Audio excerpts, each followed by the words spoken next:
दिल्ली के कंझावला में अंजलि की मौत को एक हफ्ता होने जा रहा है, लेकिन हर दिन मौत की गुत्थी सुलझने की बजाय उलझती जा रही है। कभी पुलिस कोई थ्योरी लाती है, कभी अंजलि की दोस्त की गलत बयानी सामने आती है, तो कभी आरोपी नए नए पैंतरे चलते हुए नजर आते हैं। रोज मीडिया में नए नए वीडियो आ रहे हैं जिनसे अलग अलग सवाल पैदा हो रहे हैं, लेकिन सबसे अहम सवाल ये है कि मीडिया में ये वीडियो कहां से आ रहे हैं? क्या इन्हें पुलिस मुहैया करवा रही है, या हर जगह सनसनी खोजने और पैदा करने का आदि मीडिया ही इन वीडियो में अपनी मनचाहे नतीजे खोजना चाहता है?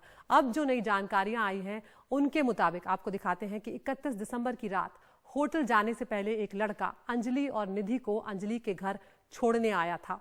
1 जनवरी को कंझावला से आरोपियों की जो गाड़ी है वो बहुत ही तेज रफ्तार से भागती हुई नजर आती है, और उसके बाद फिर निधि का बयान आ चुका है। वो हम देख चुके हैं कि अंजलि ने शराब पी रखी थी, लेकिन पोस्टमार्टम रिपोर्ट जो है वो भी ये साफ कर चुकी है कि अंजलि ने शराब नहीं पी थी। पोस्टमार्टम रिपोर्ट में इसकी पुष्टि नहीं हो पाई है।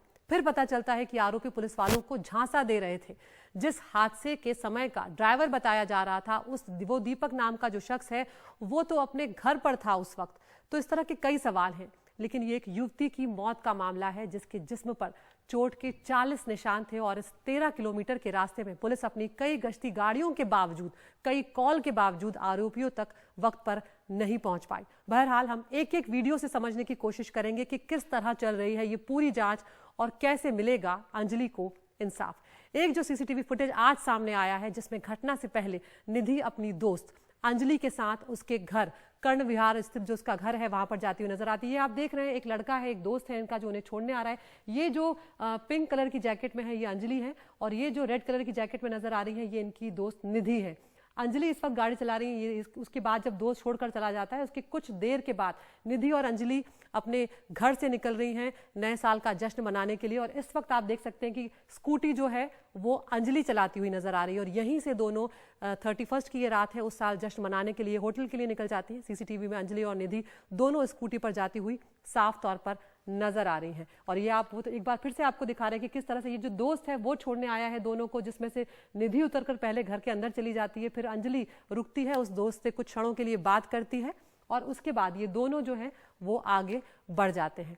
उसके बाद अब घटना का एक और जो सीसीटीवी फुटेज सामने आया है वो हम आपको यहाँ पर दिखाते हैं, जिसमें आरोपियों की कार कितनी तेज रफ्तार से चल रही थी इसका अंदाजा आपको लग जाएगा। ये कंझावला रोड से धूल उड़ाती हुई जा रही है ये कार, आपको हम दिखाते हैं। ये जो कार है ये आरोपियों की कार है, और ये आसपास की गाड़ियों से कितनी तेज जा रही है। पूरी धूल जो है, पूरा जो धुआं है वहां पर उठता हुआ नजर आ रहा है। ये हादसे की जगह से करीब 4.5 किलोमीटर दूर कंझावला रोड का सीसीटीवी फुटेज है। देर रात करीब 2:15 बजे की ये तस्वीर है जिसमें आरोपी 100 से ज्यादा की स्पीड से अपनी कार भागते दिख रहे हैं, और जिस जगह सीसीटीवी में ये कैद हुए हैं वहां सड़क पर कई जगह से टूटी हुई है सड़क, कई गड्ढे हैं, लेकिन फिर भी उनकी कार की रफ्तार जो है वो बिल्कुल भी कम होती हुई नजर नहीं आ रही है।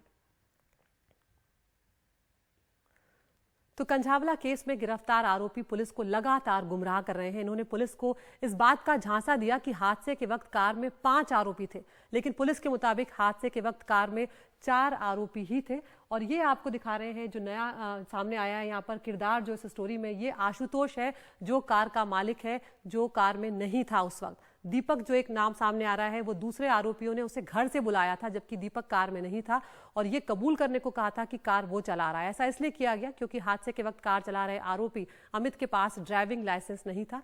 और ये जो कहानी है ये पूरी फिल्मी लग रही है। पुलिस ने मामले में जो कार के छठे आरोपी हैं आशुतोष, उसको गिरफ्तार कर लिया, जिसकी तस्वीरें हम आपको दिखा रहे थे, और जो बाकी के 5 आरोपी हैं उनको पुलिस रिमांड पर भेज दिया गया है। तो ये वो तस्वीर आप देख रहे थे आशुतोष की, जिसमें वो रोहिणी का ये फुटेज है जिसमें गिरफ्तार जो छठा आरोपी आशुतोष है वो अपने घर के बाहर जाता हुआ दिख रहा है, और दूसरे आरोपियों से कार की चाबी लेता है और कार को पार्किंग में खड़ी कर देता है, और उसके बाद दूसरे आरोपी किस तरह से वहां से बैठकर चले जाते हैं वो अब आपको हम दिखाने जा रहे हैं। तो अब आपको तस्वीरें दिखाएंगे कि किस तरह से आरोपी मामले को दबाने की कोशिश लगातार कर रहे हैं और खुद को बचाने के लिए कार को छोड़ते हैं, ऑटो में बैठकर जाते हुए नजर आ रहे हैं। तो ये वो तस्वीरें जब आप देख रहे हैं कि ये जो 5 यहाँ पर आरोपी नजर आ रहे हैं, इसमें से दीपक को बाद में बुलाया गया था, वो गाड़ी में सवार नहीं था। ये बात पुलिस ने अब साफ कर दी है कि कार में 5 नहीं सिर्फ 4 ही आरोपी थे, और उस वक्त आप ये देख सकते हैं कि किस तरह से ये लोग गाड़ी में ऑटो में बैठते हैं, गाड़ी से उतरकर, और उसके बाद इस जगह से फरार हो जाते हैं और भाग जाते हैं। तो ये साफ जाहिर कर रहा है कि उन्हें पता है कि उन्होंने क्या गुनाह किया है, क्योंकि उसी को छुपाने के लिए, उसी गुनाह से बचने के लिए ये सारे जो पैतरे हैं ये आजमाते हुए नजर आ रहे हैं। बिल्कुल।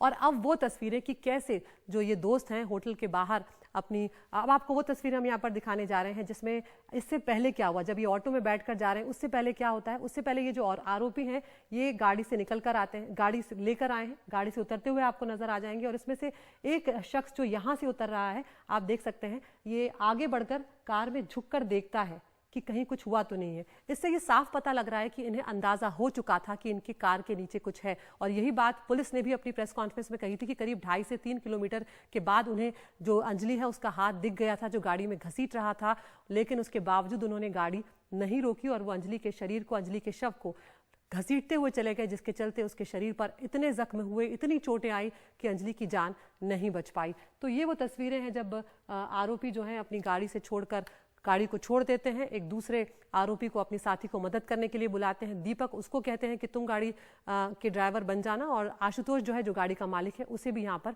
बुला लिया जाता है जो गाड़ी को पार्क कर देता है। अब आपको दिखाते हैं कि इससे पहले क्या कुछ चल रहा था और कई कई थ्योरीज जो हैं वो यहाँ पर सामने आई जो हम सब ने देखी है। कैसे ये जो दोनों सहेलियां थी, ये दोनों जब होटल से बाहर निकलती हैं तब इन दोनों के बीच में किसी बात पर बहस हो रही है, थोड़ी छीना झपटी जो है वो भी होती हुई नजर आई। और ये भी माना जा रहा है क्योंकि गाड़ी जो चलाएगा कौन, उस बात पर दोनों की बहस हो रही थी। लेकिन ये साफ नहीं हो सकता क्योंकि सीसीटीवी फुटेज में ऑडियो जो है वो नहीं आता है, इसलिए दावे से नहीं कहा जा सकता कि किस बात पर झगड़ा हो रहा है। लेकिन इस झगड़े के बाद ये दोनों यहाँ से निकल जाती हैं और उसके बाद ही ये जो हादसा है वो हुआ है। लेकिन जब अंजलि आई थी, जब ये लोग यहाँ पहुंची थी, तब अंजलि स्कूटी चला रही थी, ये हम सब ने देखा। लेकिन जाते वक्त निधि ने स्कूटी अपने हाथों में ले ली और अंजलि को बैठाकर वो स्कूटी चलाते हुए दोनों यहाँ से निकल जाते हैं, ये साफ तौर पर दिख रहा है। और अब आपको वो फुटेज हम यहाँ पर दिखाने जा रहे हैं, वो जिसने सबको हिलाकर रख दिया। ये वो भयावह तस्वीर है जिसने पूरे देश को हिलाकर रख दिया। किस तरह आरोपी अंजलि के शव को घसीटते हुए लेकर जा रहे हैं और चश्मदीदों के मुताबिक यही वो वक्त है जब आरोपियों को पता था कि उनकी गाड़ी के नीचे कोई है, और उसी गाड़ी से गिराने के लिए, गाड़ी से अलग करने के लिए अंजलि के शव को वो बार बार यू टर्न ले रहे थे ताकि किसी तरह से वो जो शव है वो गाड़ी से छिटक कर अलग चला जाए। लेकिन पुलिस की गाड़ी जब वो देख लेते हैं तो वो गाड़ी को रोकते नहीं हैं डर के मारे, और अंजलि को कई किलोमीटर तक घसीटते रहते हैं। और बहुत बड़ा यहाँ पर सवाल इसलिए उठ रहा था कि ये इसीलिए ये जो मौत हुई है अंजलि की ये हुई है। तो अब 5 की बात में हम सवाल उठा रहे हैं, कुछ बड़े सवाल। रोज नए सीसीटीवी वीडियो से क्या अंजलि की मौत की गुत्थी और उलझ गई है? ये एक बहुत बड़ा सवाल है क्योंकि इतने वीडियो सामने आए हैं कि उसने कई तरह की जो बातें हैं वो खड़ी कर दी हैं। क्या ये वीडियो पुलिस मुहैया करवा रही है? क्योंकि सबसे बड़े सवाल जो इसमें उठे हुए हैं वो खुद पुलिस पर उठे हुए हैं कि 9 PCR वैन थी, उसके बावजूद आरोपियों को पकड़ा नहीं गया। आपको याद होगा जो कोहरा है उसकी दलील दी गई कि कोहरा इतना था कि गाड़ी की पहचान नहीं हो पाई, आरोपियों को पकड़ा नहीं जा सका। तीसरा सवाल यहाँ पर जो है वो ये उठ रहा है कि क्या खुद को बचाने की कोशिश में है दिल्ली पुलिस, और इसीलिए ये रोज रोज नए नए सीसीटीवी फुटेज सामने आ रहे हैं ताकि एक तरह से असमंजस की स्थिति पैदा हो जाए, लड़कियों पर कुछ आरोप लग जाए, आरोपियों पर कुछ आरोप लग जाए और इस तरह से खुद को कम से कम दिल्ली पुलिस बचा पाए। ये भी एक सवाल यहाँ पर उठ रहा है। और एक सवाल है, ये सिर्फ एक हादसा है या इसमें कुछ और भी है? क्योंकि जिस तरह से एक के बाद एक रोज तस्वीरें सामने आ रही हैं, एक हफ्ता बीतने को आ गया, अभी तक कुछ भी साफ नहीं हो पाया है कि ये था क्या। पुलिस ये कह चुकी है कि आरोपियों में अंजलि में कोई कनेक्शन नहीं था, हत्या का मामला उन्होंने दर्ज नहीं किया क्योंकि उन्होंने कहा कि वो साबित करना अभी तक आसान नहीं दिख रहा है। और इस सब के बीच में सबसे बड़ा सवाल जो उठ रहा है, जो अंजलि के परिवार वाले भी मांग रहे हैं और पूरा देश ये बात कर रहा है कि क्या कभी सामने आ पाएगा अंजलि की मौत का सच।